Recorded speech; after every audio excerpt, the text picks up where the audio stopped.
Are you struggling for consistency in your sim racing? Does your iRating look like a roller coaster? If so, we have good news for you. The way to get more consistent is to first understand what you're doing differently than the professionals. And VRS is the answer. With our competitive subscription, you will have the telemetry, setups, tutorials, and everything else you need to fully analyze your driving. Our data packs and the ability to compare your driving with the best in the world will show you exactly where to adjust your inputs, change your driving line, and shave seconds off of your lap times. And our powerful and precise Direct Force Pro wheelbase and precision pedals are being used by some of the world's best drivers. All these champions agree that VRS hardware is not just the best on the market, it's also priced well below the competition. So if you're looking to upgrade to direct drive and the best pedals in sim racing, VRS is your answer. If you want to get better, get faster, and make it happen sooner rather than later, you owe it to yourself to find out why so many people are switching to VRS. You'll be so glad that you did. Visit www.virtualracingschool.com and learn why the best use VRS.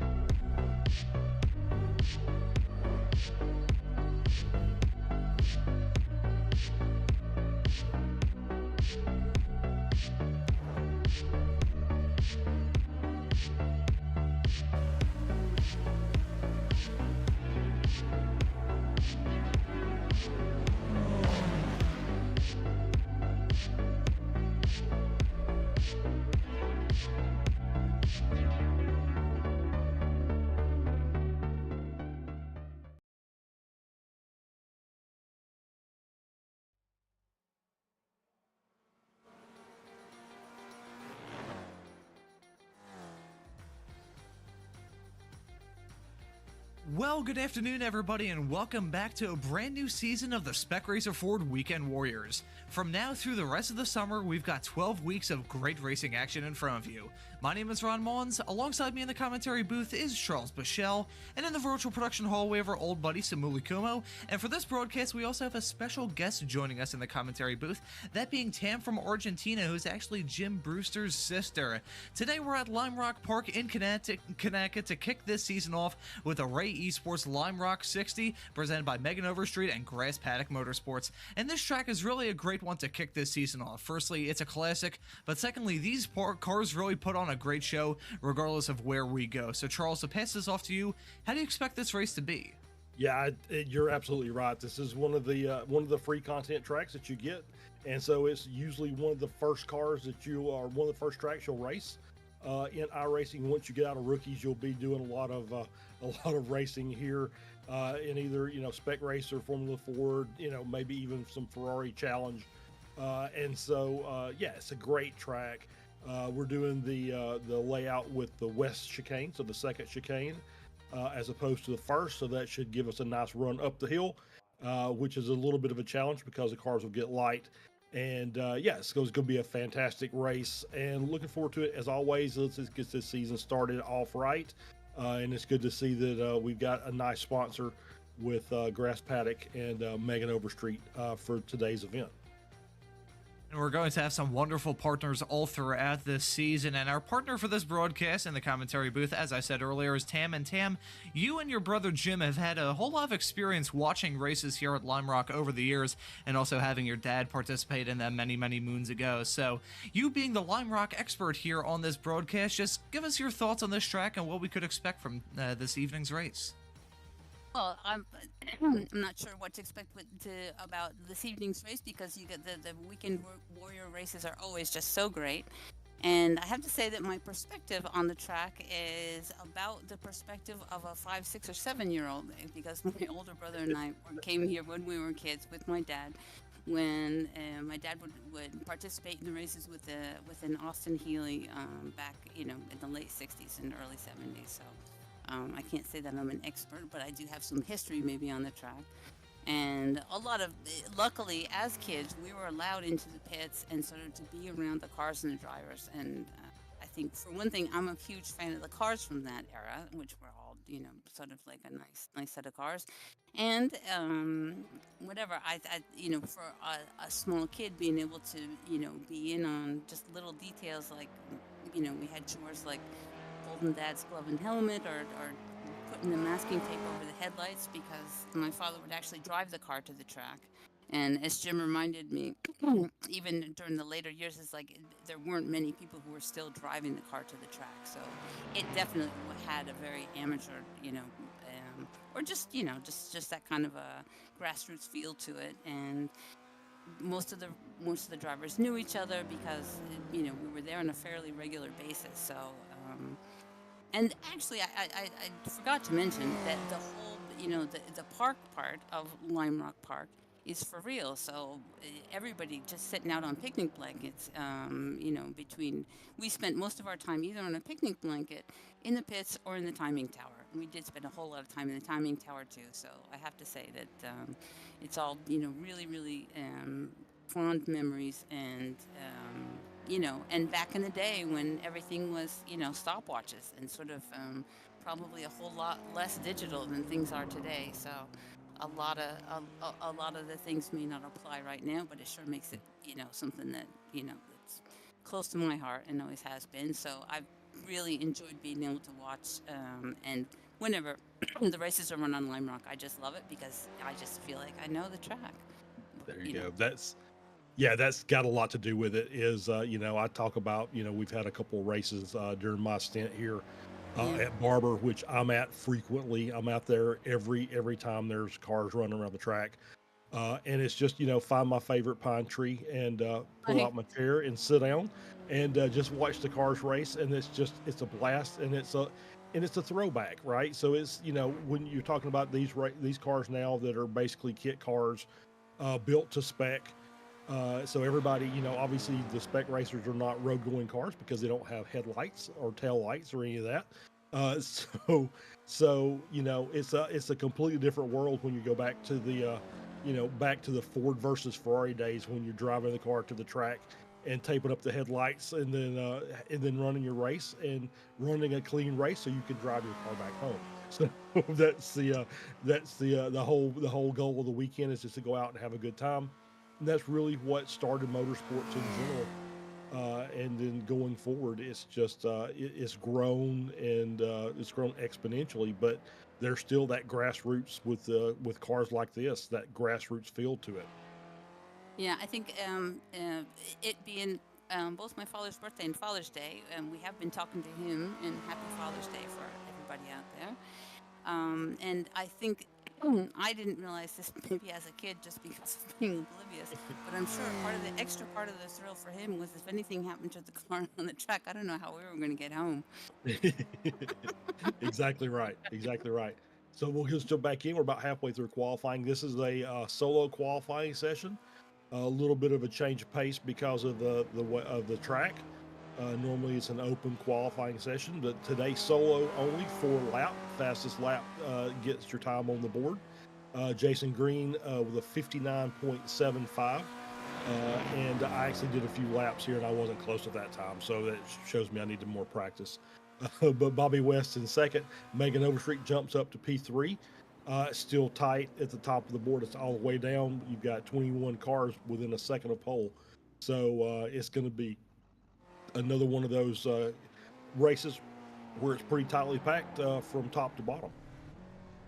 I think this race is going to be fantastic. One thing as well that we may not see too much, even though this track is somewhat narrow, a bit old school in its design even to this day, there is a whole lot of grass runoff for these drivers to try and use if something does go wrong for them. But as you just said, Charles, incredibly close in this qualifying session. Looking through on the left-hand side of your screen, it's the top 21 drivers separated by less than a second, with series admin Stevie Ray in 21st, being the last driver in that 1 second barrier. So traffic is the main reason why we have switched to this 10-minute long solo qualifying session next time out when the Weekend Warriors Spec Racer Ford Series returns. We are going to be having the normal 20-minute long qualifying session that we usually expect from these broadcasts, but here, 1 week, one small little tweak for this broadcast, and then we'll be back to business as usual. So not a whole lot of time left to go in this qualifying session. They don't have to deal with traffic, thankfully, considering it is a solo qualifying session. So Tammy,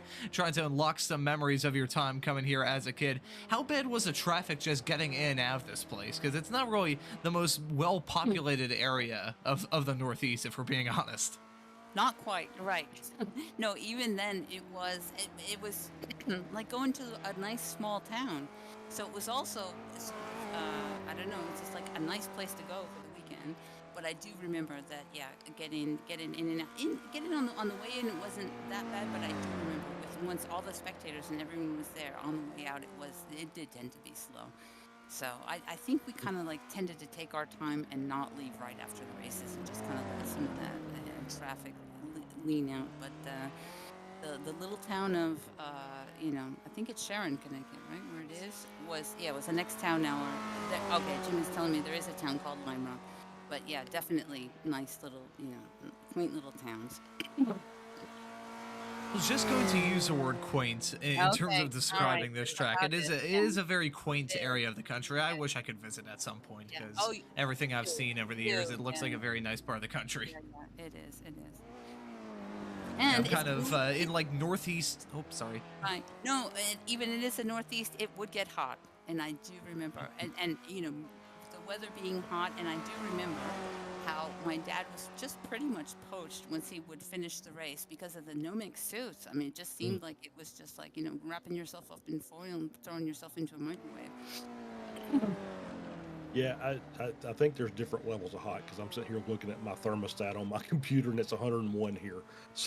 So I'm glad to be inside calling this race as opposed to being outside in the sun and the heat. So, but yeah, it's obviously, they run a lot of the racing is done summertime, I guess, at some point, probably late September. Racing kind of slacks off for somewhere up in the Northeast in Connecticut. So, try and get all that racing in, and, from about a 4-month window or 5-month window during the course of the year.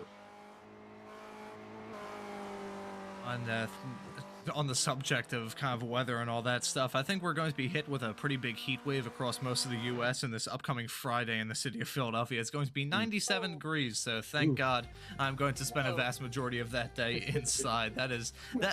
Usually like 87 is around about the point where I start to melt, so 97, that's just, I'm going to turn into a big cloud of steam that day. But nevertheless, moving on from the weather discussion, I think we should take a look at the starting grid. We have a pretty packed grid for this Ray Esports Lime Rock 60, and it's going to be Jason Green in the 160 car leading them to green. That 59.750 turned out to be too much for anyone to beat Bobby West right off the back of nearly pulling off the double 1 week ago in the 41st V runoffs. Is going to be joining him on the front row. Megan Overstreet, who has very generously sponsored this race, she's going to be lining up in P3. Tom Gradwell, the Masters driver, in a very good qualifying performance, he's going to be starting this race in P number 4. Christian Kabanka is in 5th, Claudio Gradini in 6th, Josh Justice in 7th, Yurgmani in P number 8, Antonio Reese in 9th, and Chris Murakami rounding out the triplet of Masters drivers. That'll also round out your top 10.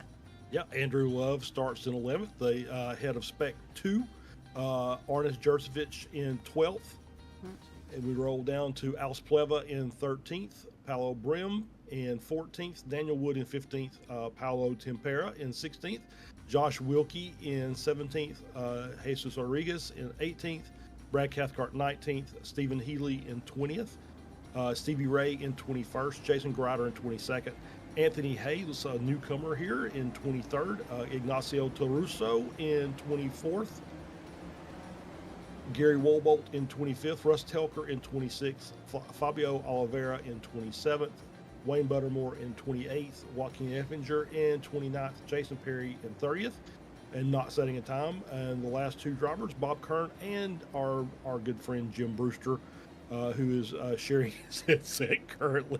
So maybe decided I'm just going to skip qualifying and we'll just start from the back. Is using the force to try and figure out what gear he should be in. Is that the case, Tam? No, he's actually making he's taken the hit, the big sacrifice, and he's not racing so that I can be with you guys. Well, Alrighty, well, we that. appreciate his charitable use of his headset there. I feel a little bit guilty, but he assured me that that's what he wants to do. He's taking this Sunday off. He's able to watch this broadcast, just sitting back and seeing what kind of racing we're going to see over the next 40 minutes. A pit stop's going to be a big factor. Not a very long run down pit lane at this track, and not a very long lap at all, less than a minute for some of the drivers at the north end of the field.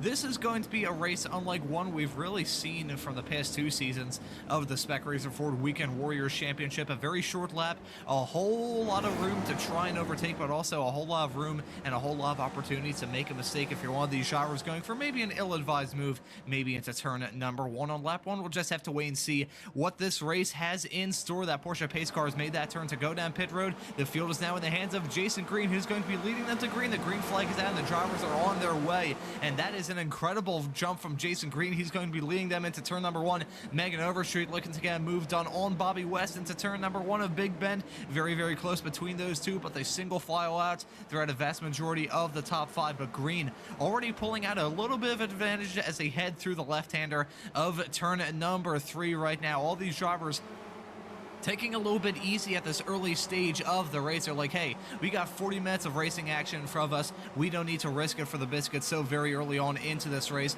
That's going to have a whole lot of laps as well. We're following Arnis Josevics in P number 12. The driver of the 422 cars had a fairly tame start, along with a vast majority of these drivers. Some side-by-side action. A little bit farther in the back, some side-by-side action heading into the west chicane of turns number 6, 7, and 8. We see our buddy Josh Wilkie in the midst of that, currently running in P number 16. Knowing my luck, I probably just jinxed him, but right now surprisingly clean on that lap number 1, Charles. Yeah, it was a surprisingly clean lap, but I think it's just feeling it out and letting everybody get a good start. And obviously turn 1 is a little critical here. You want to get your speed right into that braking zone. I'm going to be interested to see that the hill on the backside. You will get light, and it's going to be very difficult to course correct. And we see Telker off. He'll get that car reset and get back on the track, drop some positions. So it'll be very difficult if you don't get that corner right coming out and up to over the hill. The car get light. You kind of see the tires wanting to lift off the ground there. So it's going to be it'll be a challenge to run this 40-minute race and get that right every time. One of the many things that all of these drivers will have to keep their eyes on all throughout this broadcast. So far, surprisingly clean, and considering the tight, close quarters racing of this track, and actually I just jinxed it, that is Jason Grider around. The driver of the 250 car goes for a simple spin, dropping down the running order all the way down to P30, which is actually last of the drivers that are currently on the track, with Wayne Buttermore and Jim Brewster not taking the start. Buttermore is still stopped in the box and not sure what happened there. Maybe a small little technical issue as Antonio Reese is forcing the issue to move his way into P number 10. That was a fairly aggressive move on, I believe that was actually Chris Murakami that made that move. I apologize. He put the move done on Antonio Reese with Andrew Love right behind. Love is currently the top driver in the Spec 2 category. In the Masters, it's Gradwell leading them, and up towards the front of the field, it's Jason Green. And now Tam, your brother, has had a whole lot of experience racing with some of the drivers in this series. We've had the privilege of commentating a lot of the races that these drivers do. So would you like to go and give us a little bit of an insight into how these drivers kind of think when it comes to these 40-minute races? I think the nice thing about watching the Weekend Warrior series is that you do get to know, the different drivers' personalities on the different. But it's still amazing to me to see how different the different drivers do on different tracks, and obviously the ones that do more than one, class of car. There's always a big difference, but it's whatever. It's like I think you kind of know what to expect, but then things happen. Right as I was saying, that our buddy Josh Wilkie was having a good show. He goes for a spin through turn number 1, and that's our Masters leader, Brad Cathcart, involved in. Actually, no, that was our Masters driver, Brad Cathcart, involved in that. Another Australian by the name of Tom Gradwell is actually the leader in the Masters class. That's some pretty significant damage on the front of Cathcart's car. I think, Charles, we may be able to find a replay to see what in the world happened there. Hang through turn number 1. Let's just look like a simple stack up, and oh my God, that's a car flipping and tumbling through the Pierre. Who is that performing a helicopter cosplay on the exit of turn number 5? I think that may have been, you could see Tempera involved in that, along with, I believe that's Jesus Rodriguez missing a front end. I see another front end of the Spec Racer Ford a little bit farther towards the back, completely disconnected from the car. Here's a replay. Jesus Rodriguez, we're following him heading through the uphill turn of turn number 5. Really tricky, and a little bit of contact made through the corner, and we're gonna see a Spec Racer Ford car go tumbling on the outside there. Oh my god, that's Tempura. That's a driver that went tumbling. That is a wild ride, probably the most wild ride we've seen in quite a long time in the Spec Racer Fords. Yeah, it really is. And yeah, it was Brim, like he just had to check up going into the corner, or coming out of the corner, going up the hill. Contact made, and then just, you know, nowhere really to go on this track. I mean, you can run too wide, but you know, much beyond that, you're going to run into issues. And I was watching Josh. We'll go back to that previous incident. I was watching Josh, and it was 3 wide going into 1, and they just ran out of space. You can go in 3 wide, but you better be at least 2 or less coming out of turn 1, and just ran out of room. Yeah, and You can see Joaquin Effinger losing a spot there. Oops, sorry to step on you there, Tam. Sorry about that. Jim was just mentioning that it's also one of the blind spots on the track. So there are places, you know, I think it's interesting. It's not always obvious from looking at the broadcast, but once you see from a driver's perspective, which are the parts where you're just going blind into a, you know, over a hill or into a corner, there's just no way you can tell what's on the other side. Yeah, that's a good point. Absolutely. Those blind crests are going to be a big deal in this race, and the other point that I was going to make there was I think it was Joaquin Effinger ran a little bit wide hang through the first section of the west chicane that we're following Andrew Love go through right now at the end of lap number 6.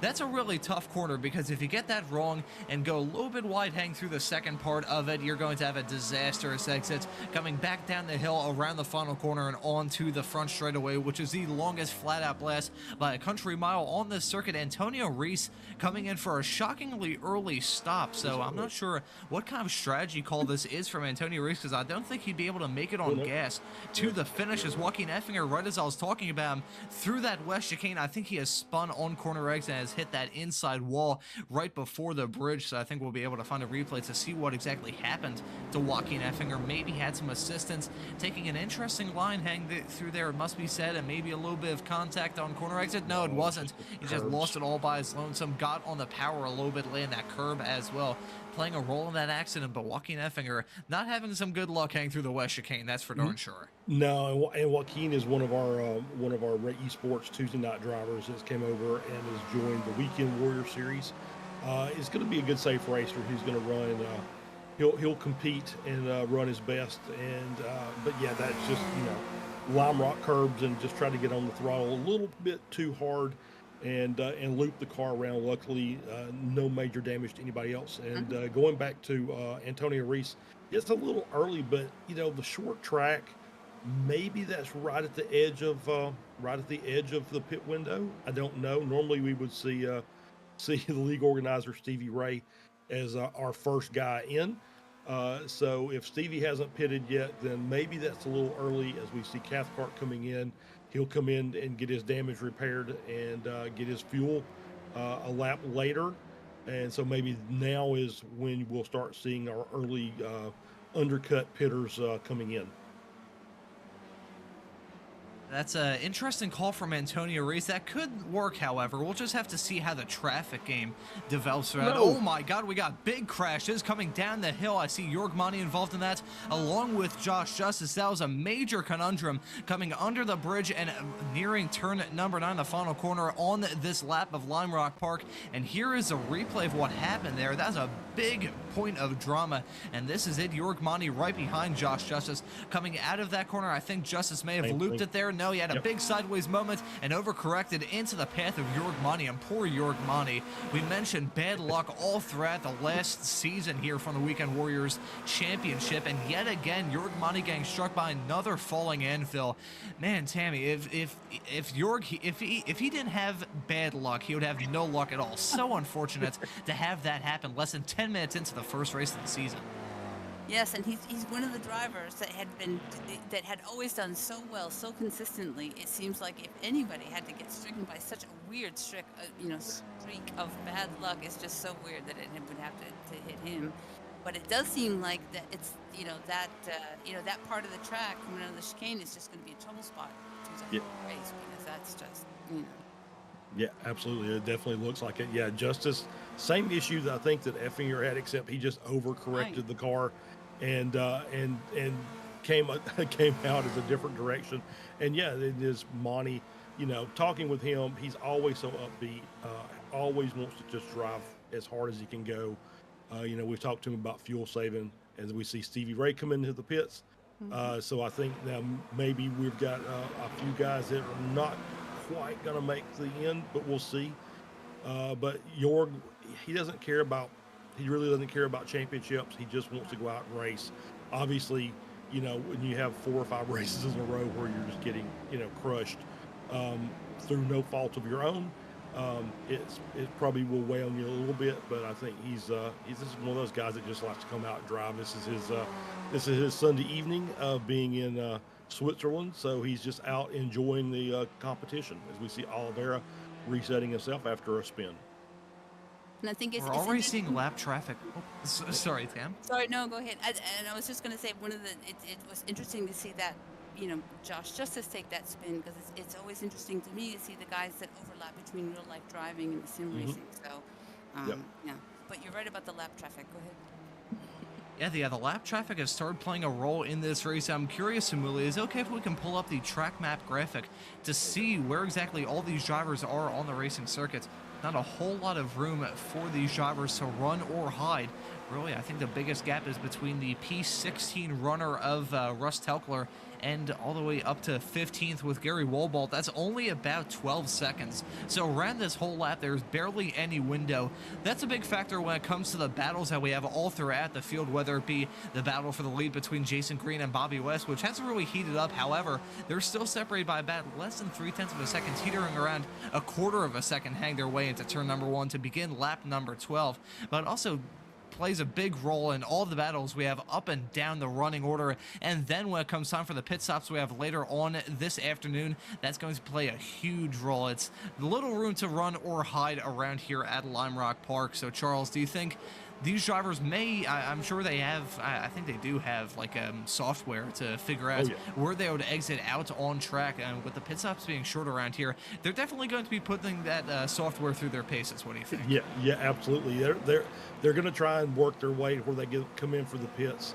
Some are not going to worry about it. They're just going to run until the fuel's out. But yeah, they'll be looking for that gap to come back out in clean air and run some fast laps after their pit stop. As we see West and Green, looks like Overstreet, Cabanca, and that group are trying to track them down.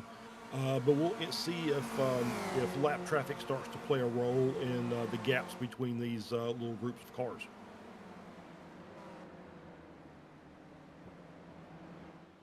You see that Palabrim is out of the way, so just clearing out. I'm sorry, Stephen Healy.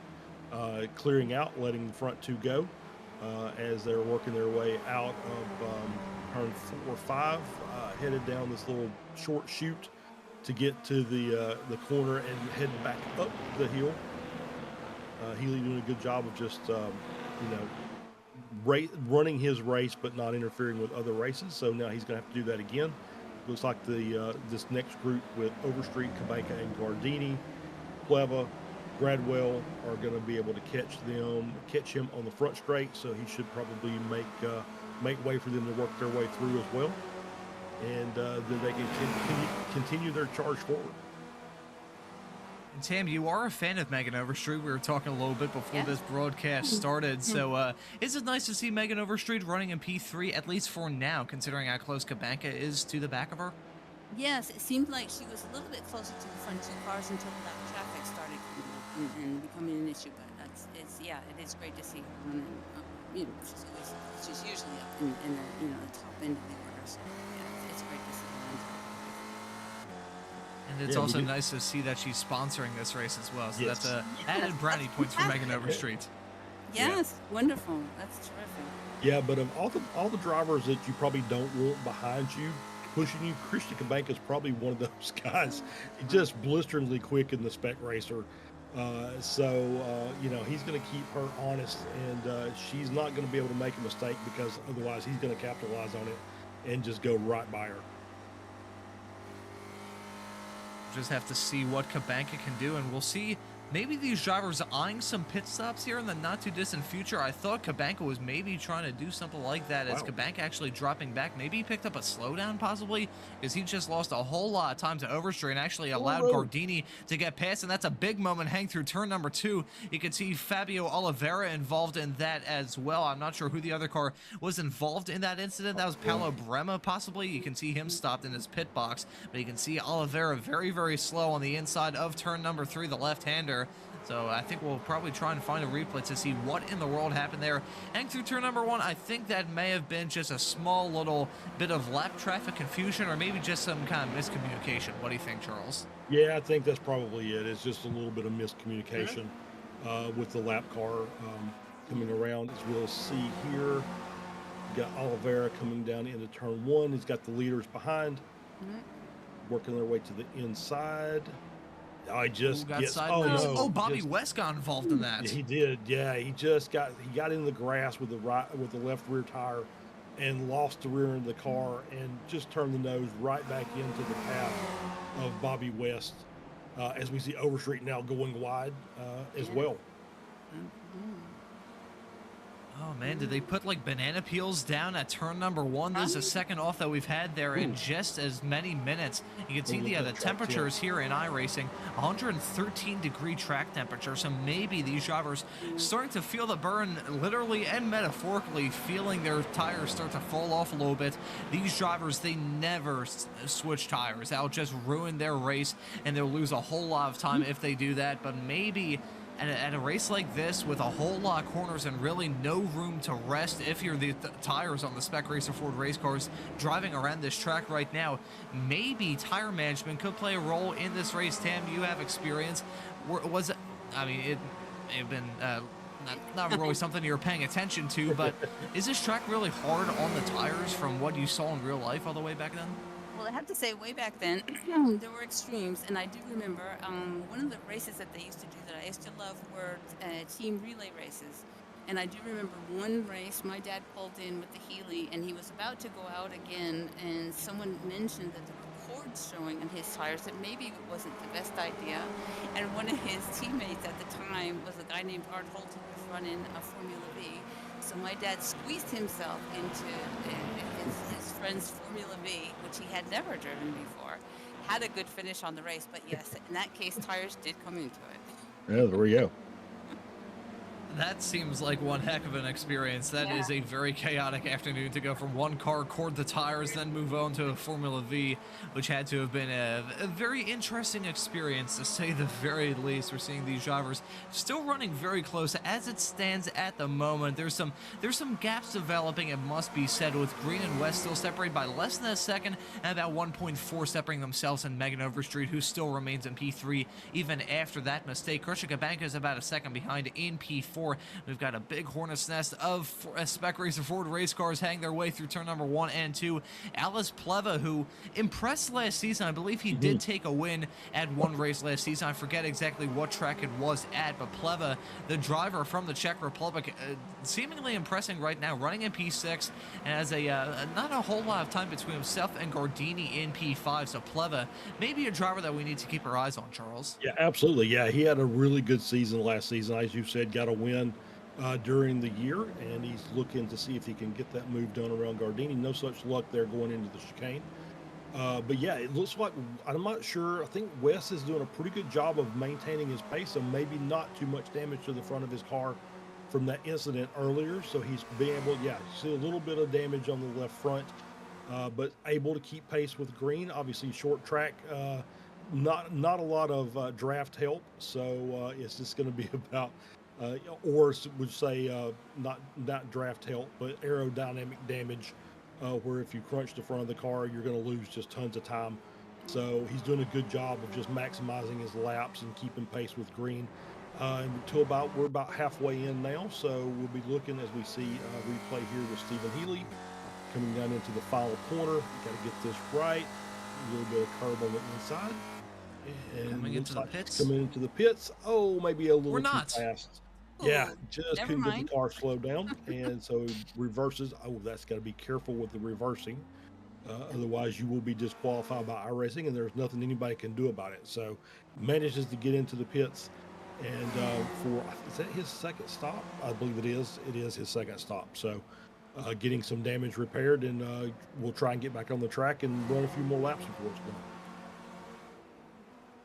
Ooh, and now we've got Kabanka and Overstreet battling hard, hang into turn number 1. Kabanka gets a move done, fairly textbook stuff, hang into turn number 1 to take P3, and now it looks like Alice Pleva may be looking to eye up a move on Megan Overstreet in the not too distant future, but that was not ideal for sure going down pit lane. I had a feeling that we were going to see something like that in this race. These Spec Racer Ford race cars, they aren't aerodynamic monsters. They're draft monsters for sure. However, they don't produce a whole lot of downforce, so having to cut to the infield of the track, trying to go down into the pits, coming out of turn number 9 with the left tires already loaded up as much as they are, is really, really tricky. And speaking of, that was really, really close between Pleva and Overstreet heading into the West Bend chicane. That was nearly front to rear contact as they went through. I believe that would be turn number 6 right at the very beginning of that chicane. That's another driver possibly overshooting it. I think that may have been Kern. You can see him slow on the pit entry. I think I saw a big puff of smoke as he tried to enter pit lane. So Tammy, it looks like we're seeing a whole lot of drivers get caught out by the pit entry here.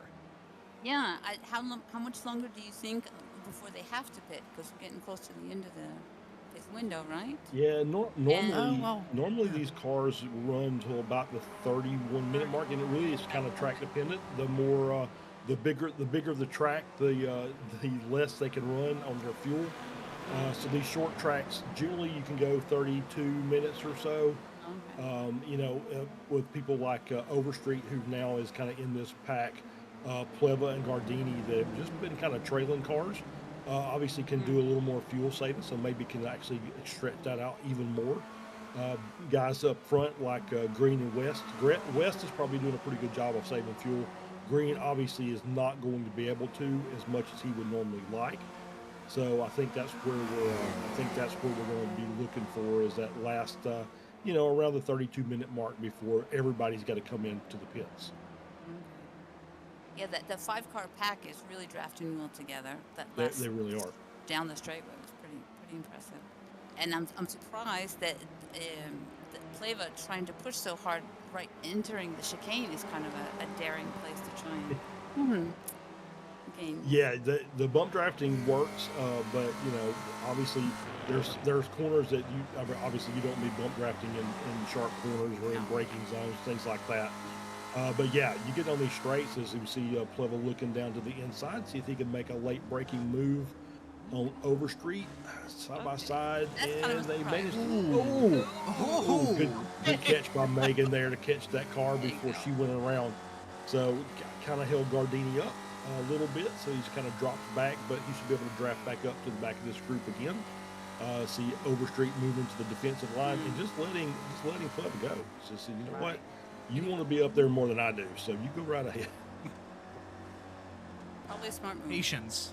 Yeah. That's what we just saw there. Patience, absolutely. Megan Overstreet maybe cooked the rear tires too. That's a pretty significant slide coming out of the chicane. That was a nice drift. Yeah, Murakami's in the pits as well. I think he was running in P9. I think he was running right behind Gradwell and Monty, the little Masters group there. So I think he's come in to take his pits, looking for a little clean air. And see if that's going to pay some dividends for him in the last half of this race.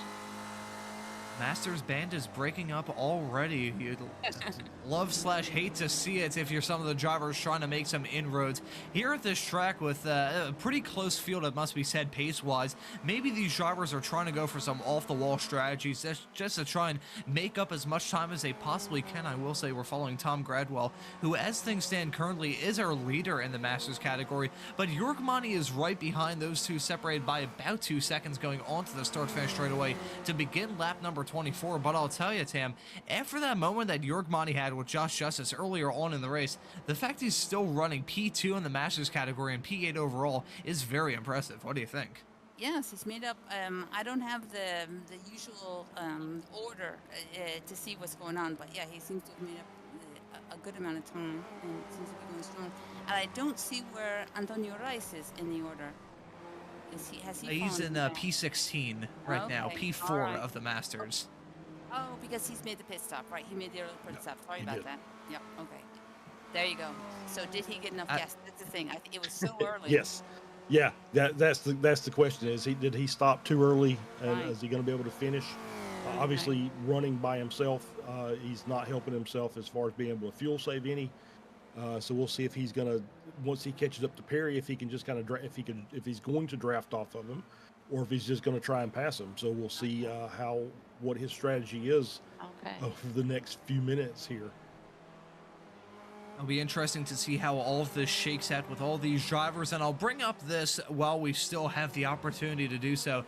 Right behind Antonio Reese is our buddy Josh Wilkie, but right behind that, it was the duo of Stevie Ray and Hay, who's now actually dropped back behind Brad Cathcart. So right as I was going to mention that Anthony Hay and Stevie Ray were right by each other, then Brad Cathcart comes in to spoil the party a little bit. Thankfully for Brad, he picked up the damage earlier on. However, he did use a fast repair that these drivers have at their disposal for the one and only pit stop they have to take. He has managed to get that front end back bolted on, a correct front end put back on that Spec Racer Ford race car, and we'll see how things can shake out for him. He's currently a lap down to our leader Green, who is still about a quarter of a second in front of Bobby West in P number 2. Christian Kabanka, as things stand at the moment, would be our final podium finisher, but again, we still have a whole time left to go. 14 and a half minutes left to go on the clock. Gradwell leads him in the Masters category. In the S2 category, which we haven't really talked about too much all throughout this broadcast, it's Arnis Jurcevic in the number 9 position in the 422 car. He is leading it as things stand currently, only 10 and a half seconds back of Jason Green. So we could see Jurcevic maybe break up into the top 5. I'm trying to think. Was our highest finishing Spec 2 driver from last season? I don't think any of us have that information, but we didn't really have a driver finish on the podium, if I remember correctly, of the Spec 2 drivers in the Spec Racer Fords, as we have Alex Pleva battling hard with Kabanka. Pleva gets that move done to move his way into P number 3. Nicely played from the driver from the Czech Republic. But that's a pretty good position right now for Jurcevic. What do you think, Charles? Yeah, absolutely. Yeah, running inside the top 10, and he's right behind Jorgmani. So if you're going to draft for somebody, you're going to draft for somebody who's quick.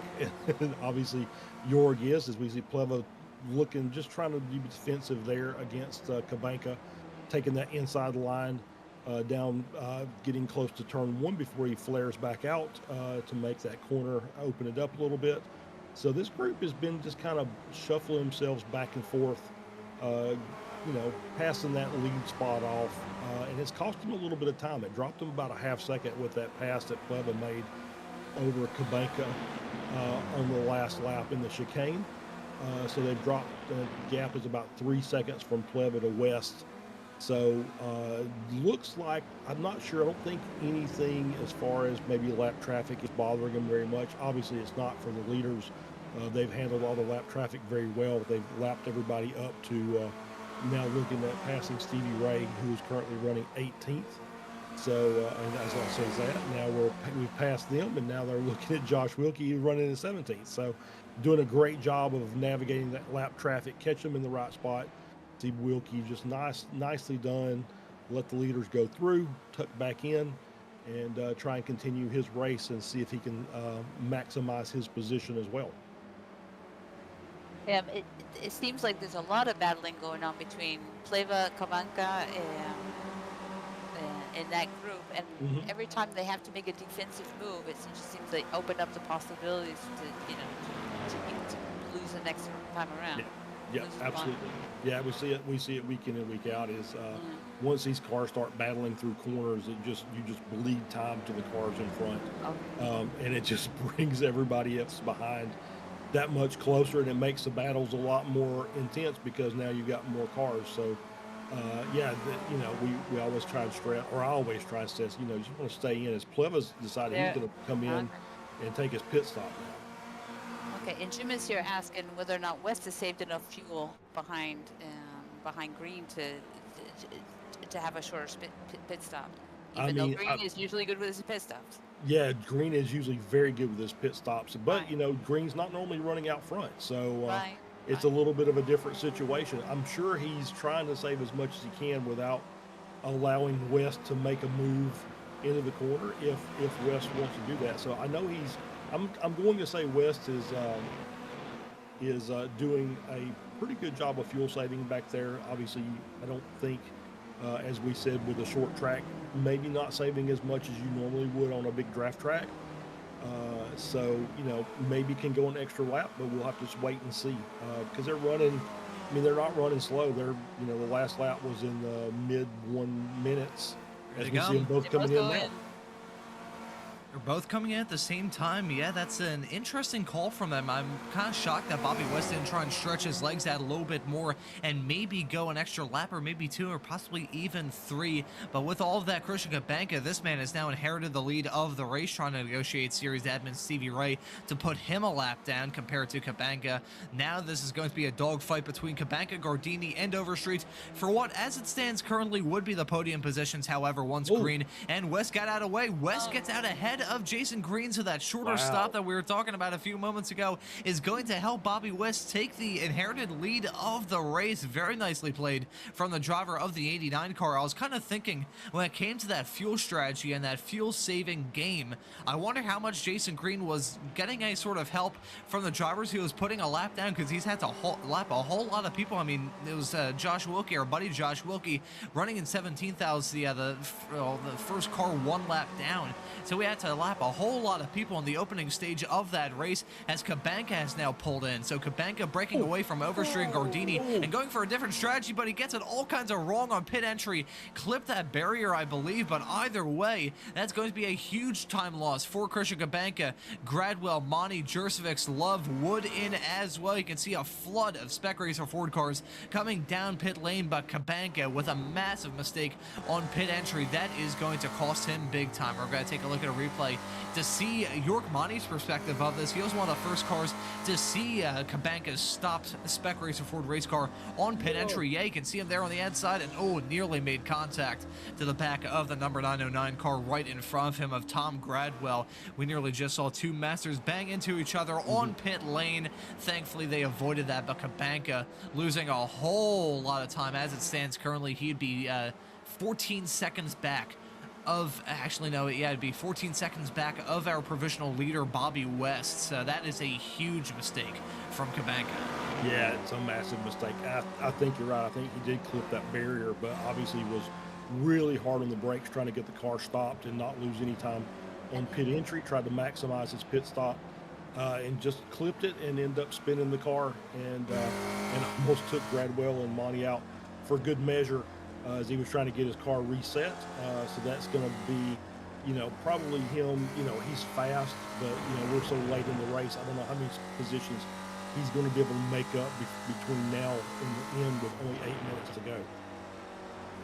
We're still waiting for these 2 drivers to come down pit lane, that being Megan Overstreet and Claudio Gardini. And just a quick little point to wrap the bow around the storyline surrounding West jumping Jason Green in those pit stops. Jason Green was stopped in his box for 11.13 seconds compared to Bobby West, who was out and away after 9.53. So it was a pretty big gap between those two just in terms of how long they were stopped in their box. And now we've got lap traffic that these drivers have to deal with on pit entry. And oh my God, Gardini with a slick move to get past Megan Overstreet, who is very, very close. These two, thankfully, I believe they do ghost through each other on pit lane, but still very close between these two. Yeah, you can see them phasing through each other on the pits, but oh my God, I must say, that was a beautifully executed maneuver from Gardini. I'm trying to think who that was. I believe that was Oliveira, who we saw involved in a lap traffic situation earlier on in this race, catching out Megan Overstreet a little bit. However, Gardini has much longer time stopped in his box. He has dropped down like a rock, and Megan Overstreet has actually exited in in P number 3, so it's going to be a dogfight between herself and Alice Pleva for that final podium position, as the front two of West and Green are still separated by about a quarter of a second. This time reversed with West still in the lead, Green in second, Overstreet who are following in P number 3. Gardini losing out a little bit. I'll try and figure out how long he spent in his box, but that was a crucial mistake from Gardini from what could have been a masterstroke. Yeah, he lost about 2 seconds to to Overstreet on her pit stop as you see Pleva looking to the inside, trying to late brake, not quite close enough this time. So yeah, he lost about 2 seconds in the pit stop. Overstreet, West, both under 10 seconds, along with Dan Wood a little further back, was also sub 10 second stoppage, as we see Green looking to take the lead going into turn 1. Ooh, down the inside, heading into turn 1. He hit that curb on the inside. It didn't upset his car too much, as Jason Green has been able to retake the lead. Nicely played from the driver of the 160 car. West is still close, though, and they have a decent amount of time left to go. It's not the 40 minutes that they started with, but they still have 5.5 minutes left to go to decide who's going to win out in all of these battles. Alice Pleva, meanwhile, has taken P3 from Megan Overstreet. That's going to be very close between the two of them between now and the end of it. But Tam, who do you think is going to prevail in that fight between Green and West? Who do you think is going to win it? Oh, that's a crystal ball question. That was a beautiful move that Green made to get ahead of West, but that's a real crystal ball. And I would even say between Pleva and Overstreet, I wouldn't want to make that call either, because they're right on top of each other. It's just nice to watch until the end to find out what happens. I've never seen that much excitement on pit road, I have to say. Like a couple of incidents on the same race, in the same race. Yeah, and the action continues on the racing surface as Bobby West is retaking the lead from Jason Green. We usually describe these Spec Racer Ford races as being a 120-mile-an-hour game of leapfrog, and I think no truer words have ever been said in reference to these races, and that's Arnis Jurcevic, who was the leader in Spec 2 throughout a vast majority of this race with a significant amount of front-end damage. So what happened to the driver from Lithuania? I think we'll be able to find a replay to see what exactly happened to him heading through. This is lap traffic involved. I think that's Wayne Buttermore right in front. However, it may have been a little bit of contact, perhaps. No, just yeah, you can see big contact, a hip check from Wayne Buttermore to Arnis Jurcevic on the exit of the West Bend chicane. Going down the hill, Wayne Buttermore, a whole lot of damage on that 971 car. He's out of it, but Arnis Jurcevic with a huge hip check. I'll see how he exits that compared to Andrew Love. Did he already make his stop, though, is a real question. You know that, Charles? Did he actually? Yeah, that before? was that was his second stop, and he just took his fast repair and came back out. So he's back out in P18. He is about 3/10 behind Cathcart. So he's got a chance to make up at least one spot. It may be a tough stretch to get 6 seconds back up to Stevie Ray. But we'll see. But yeah, it's just he kind of forced the issue coming out of the chicane. Left Buttermore out there on the outside. We've already saw people spinning with the car on that curb, and so Buttermore did the same thing, just kind of get back on the throttle. Curb just basically spit him out and back into Jurcevic.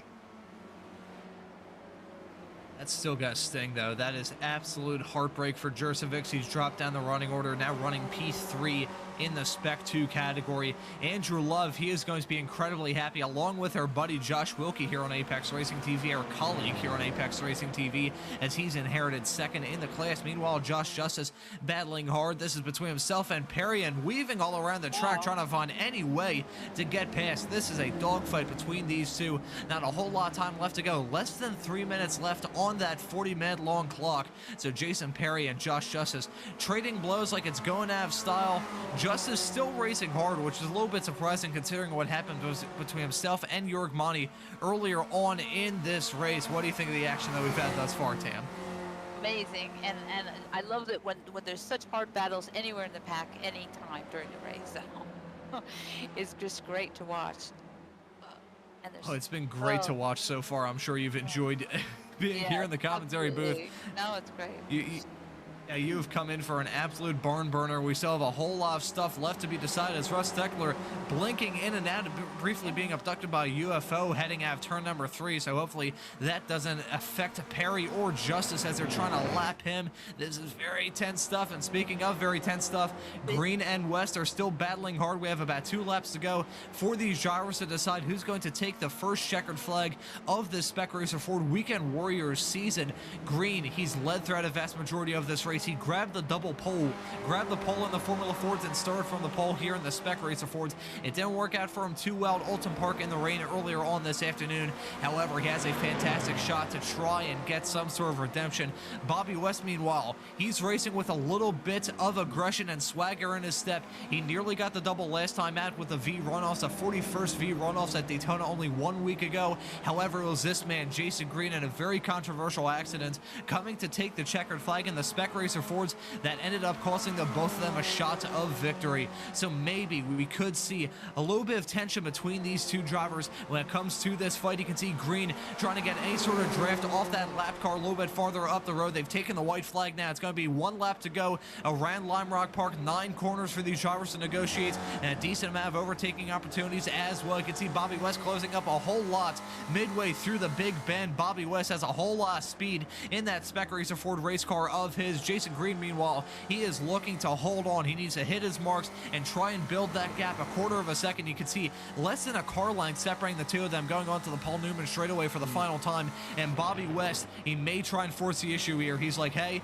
it's the beginning of the season. I want to go for all that glory and I want to get the victory. You can see those cars, Bobby West's view from the cockpit, how light these Spec Racer Ford cars get. A little bit of traffic involved in that as well. That may play a role in this race. Thankfully, they stay stopped off the side of the racetrack. They're coming to take the checkered flag and rounding their way around the final corner. It's Jason Green. However, West, he's going to be enjoying that draft. Green, meanwhile, he's going to be a sitting duck. It's going to be a photo finish, I think, between these two coming to take the checkered flag, and it's going to be Jason Green winning it by 0.054 of a second. And right behind Megan Overstreet and Pleva are close, so close as they come to take the checkered flag.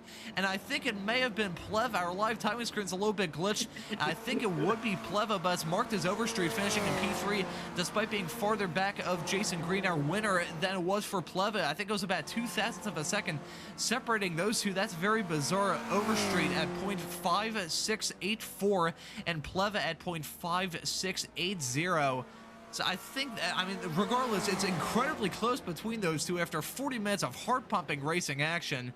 I'm not even sure who runs at the podium here this afternoon. That was nuts, Charles. I am going to tell you.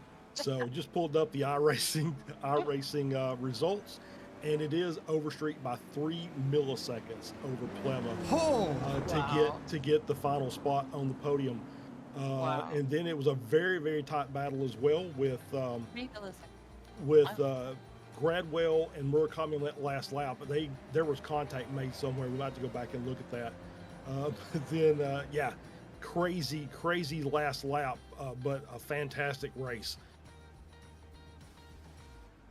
Oh, Jason Green, he ends up winning it here from the Spec Racer Ford Weekend Warriors round number 1 of the season.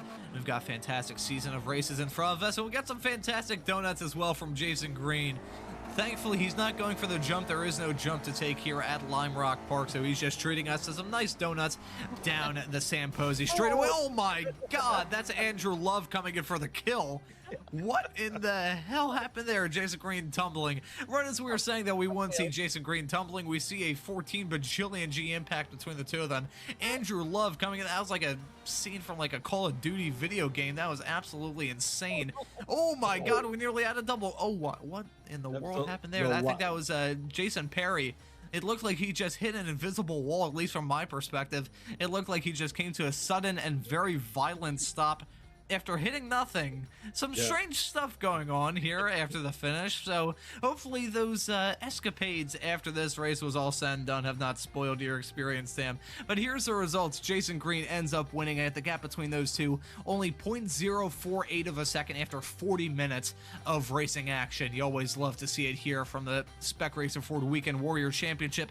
Megan Overstreet ends up rounding out your podium, only 3 milliseconds separating herself and Alice Bleva, who will finish in P4. Claudio Gradini ends up in 5th, and Christian Kabanka ends up in a very distant 6th. I gotta wonder how that battle would have shaken out if Kabanka didn't have that mistake on pit entry. Meanwhile, in the Masters category, it's Tom Gradwell winning it over York Monty in P2. Those two finished 7th and 8th. Overall, Daniel Wood is going to end up in 9th. Chris Murakami is going to round out your top 10 and your podium in the Masters category. That's Andrew Love taking the checkered flag, the top of the Spec 2 drivers. Jason Perry in 12th, Josh Justice in 13th, Antonio Reese in P number 14, and Stevie Ray with a very hard-fought P number 15 overall and P5 in the Masters category. Nicely played. Yeah, Josh Wilkie was P2 in Spec 2 in 16th. Arnest Jertsvich rounds out your Spec 2 podium in 17th. Brad Cathcart in 18th. Ignacio Torusio in 19th. Gary Wolbolt in 20th. Bob Kern 21st. Anthony Hay 22nd. Russ Telker 23rd. Jason Grider 24th. Fabio Oliveira in 25th. Wayne Buttermore 26th. Stephen Healy in 27th. Paulo Brim in 28th, Joaquin Effinger in 29th, Jesus Rodriguez in 30th, Paulo Tempera and Jim Brewster round out your 32-car results. And we thank Jim for sacrificing his headset so we could talk to Tam for the entire race.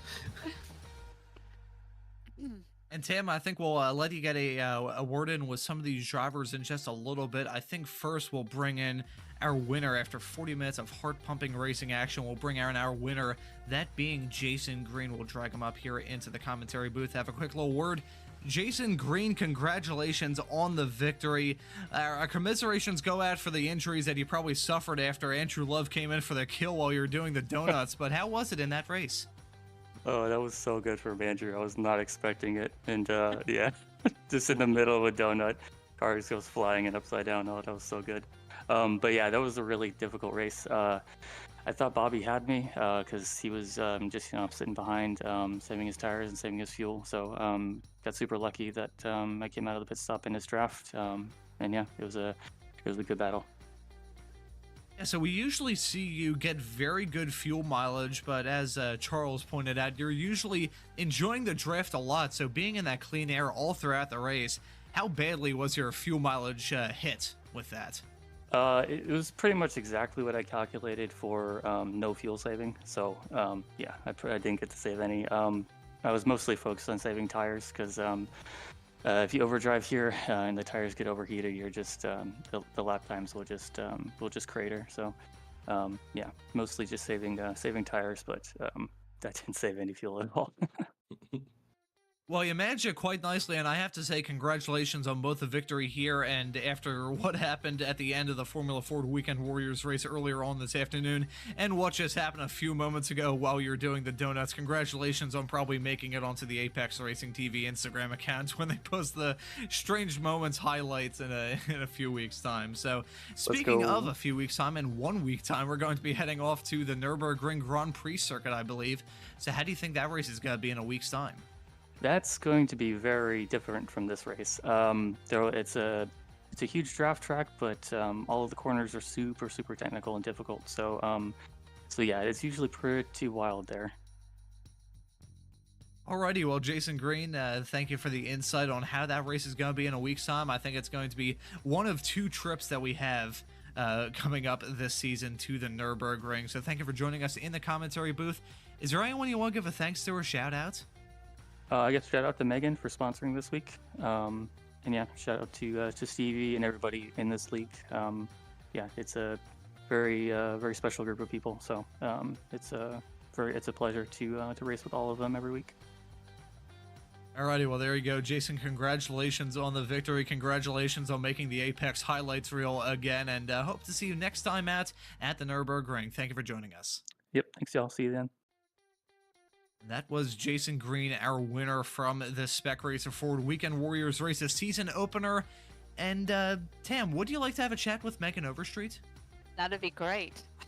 We'll give you the whole broadcaster experience here this afternoon. Poor Megan. Hi, Megan. Congrats on your third place podium and on a great race. How did you experience it? thank you. It wasn't too bad of a race. I made a few mistakes here and there, which lost me the draft early on, which was unfortunate, but had some great battles late in the race with the LA, so that made up for it. It was a very nice, hard-fought P3. Yeah, it seems like you had a really intense, like about 5-car pack that going on there for most of the race. Yeah, it was crazy. That draft is very powerful in these cars, so it stacks us up really hard and just leads to some very interesting moments. Yeah, and I actually, you were getting a lot of pressure from Plava going into the chicane, which seems like it was pretty much the most complicated part of the track for most of the drivers. So that was well handled.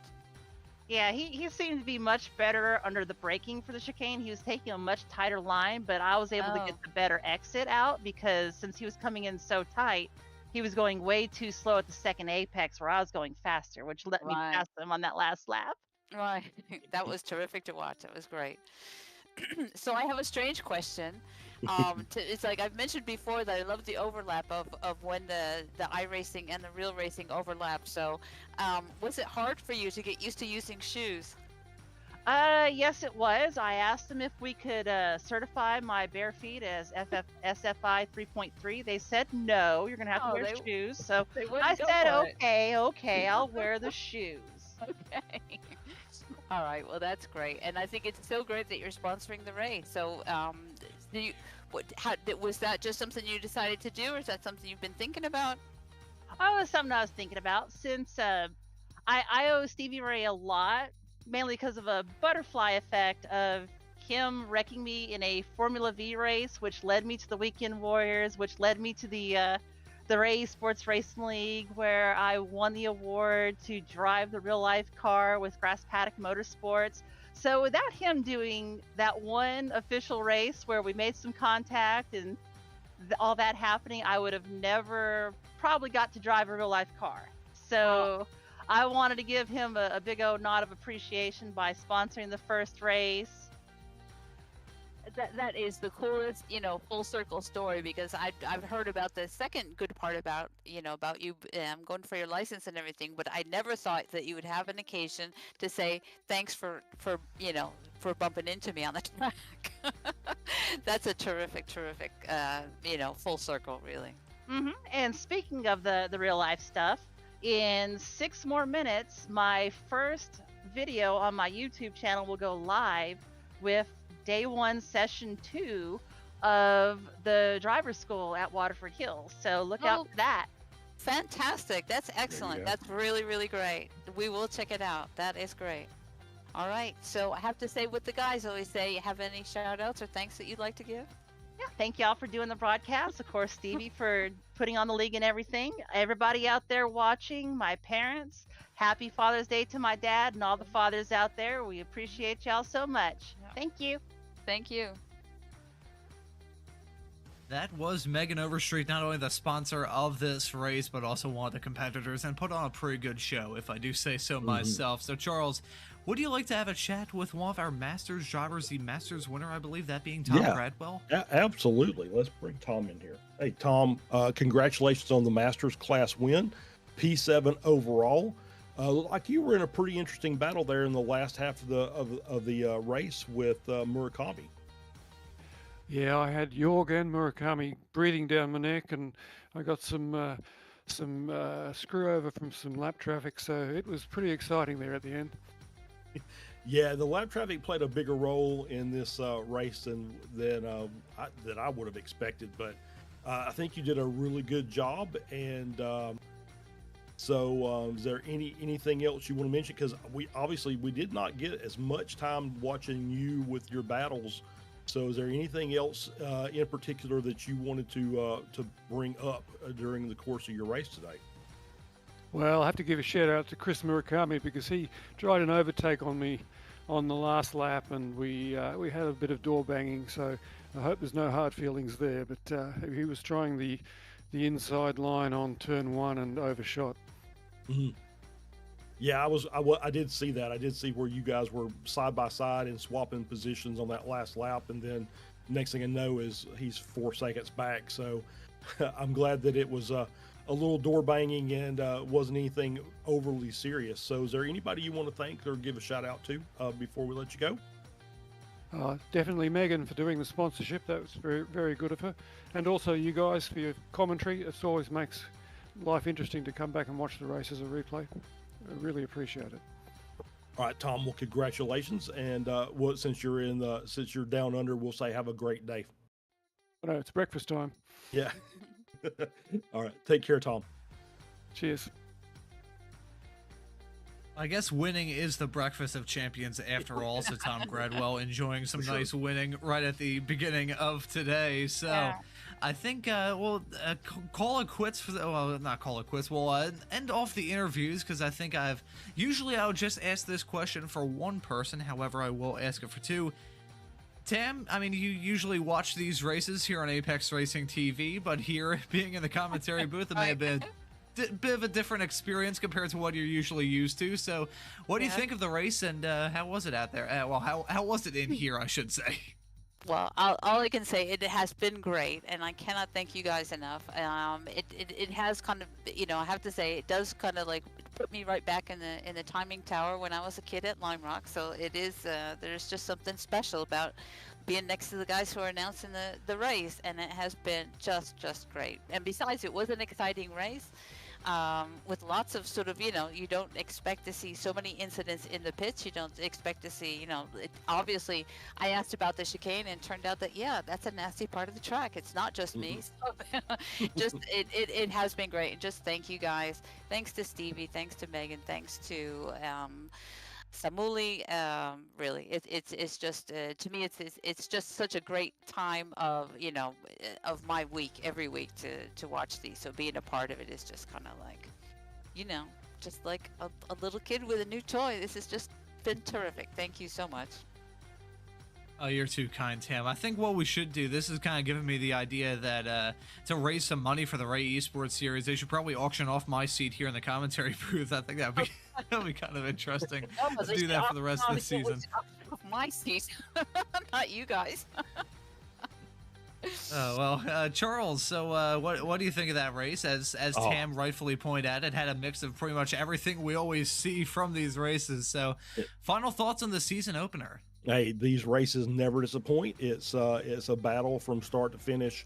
No changes today. And congrats to Jason and Bobby and Megan for the overall podiums and all of our race winners and podiums in each class. It's just a fantastic race, and a big thanks to Tam for coming in. And it's been a pleasure to have her in the broadcast booth today. And so we'll, she's, from her, her interview with Megan, I think she could take my job today and I could just retire. But anyway, no, fantastic race. And we do appreciate having Tam, and just a great job by all the drivers on the track. And this a good start to what's going to be a very, very good season, I think. It's going to be crazy. 12 weeks of great racing action. We already got started here at Lime Rock Park. We've got a fantastic schedule of races coming up this season. Next time out, it's going to be at the Nürburgring Grand Prix circuit. After that, we're going to be heading to France at Lebanon, and then after that, Monza on the Grand Prix layout. That is going to be insane.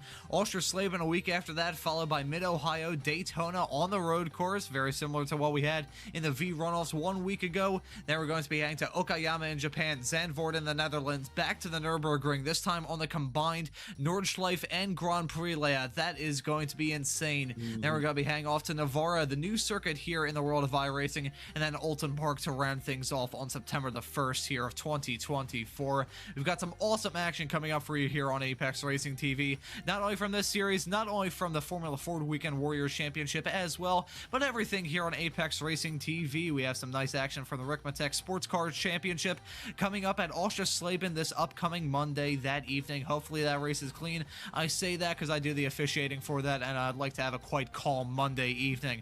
But I think as for this broadcast, that will do it. So for myself, Ron Mullins, Charles Bichelle joining me in the commentary booth along with Tam as our special guest this evening, and Samuli Kumo doing a great job working on the cameras in the virtual production hauler. I say thank you all so very much for watching. Have a great rest of your day, and we'll see you all again for Super Sunday in 1 week's time.